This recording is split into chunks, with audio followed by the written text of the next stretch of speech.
আমাদের অনেক লোকজন তারা কাজে গিয়ে আটকে আছে এবং হেনস্থার শিকার হচ্ছে। কি বলবেন আপনি? দেখুন, যে ঘটনাটা উড়িষ্যায় ঘটছে অত্যন্ত নিন্দনীয়।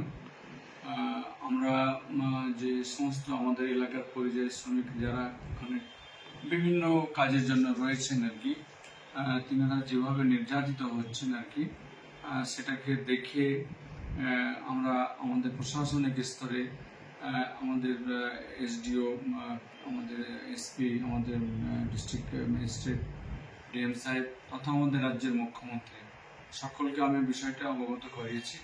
পাশাপাশি কেন্দ্রের যে স্বরাষ্ট্র দপ্তর যিনি দায়িত্বে রয়েছেন অমিত শাহজি, তিনাকেও আমি এই থ্রু মেলের আমি বিষয়টা জানিয়েছি যেন বাংলার যে সমস্ত শ্রমিক, বাংলার যে সমস্ত মানুষ উড়িষ্যা সহ যে কোনো আর যে জায়গায় কর্মরত রয়েছে তিনারা যেন নিরাপত্তা যেন সেখানকার প্রশাসন থেকে দিয়ে থাকেন, তাদেরকে যেন সুরক্ষিত রাখেন, বা কেউ যদি বাড়ি ফিরে আসতে চায় তো যেন তার আসার ব্যবস্থাও যেন সে করে দেয় আর কি।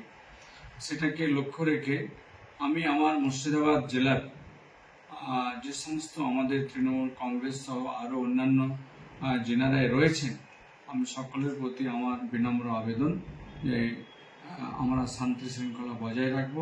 আমরা প্রশাসনের প্রতি আমরা সেই ভরসা আস্থা রাখব যে প্রশাসনিক স্তরে বিষয়টা কথা বলে যেন কোনো মানুষের যেন কোনো অশান্তি না হয়, কোনোভাবে নির্যাতিত না হয়। যে সমস্ত আমাদের এই এলাকার ভাইরা উড়িষ্যায় রয়েছেন তিনারা যেন সুস্থ শরীরে নিজ নিজ বাড়িতে ফিরে আসতে পারেন, আমরা সেই কাজটা আমাদের প্রশাসনিক স্তর থেকে চেয়েছি। এবং সেটাকে মাথায় রেখে আমি বলবো আজকে আমরা কোনো জায়গায় একাত্তা বিক্ষিপ্ত ঘটনা আমরা শুনতে পেলাম। আমি সকলের কাছে আমার বিনম্র আবেদন, আপনারা শান্তি শৃঙ্খলা সম্প্রীতি ভ্রাতৃত্ব বজায় রাখবেন এবং প্রশাসনের উপর আপনারা আস্থা রাখুন।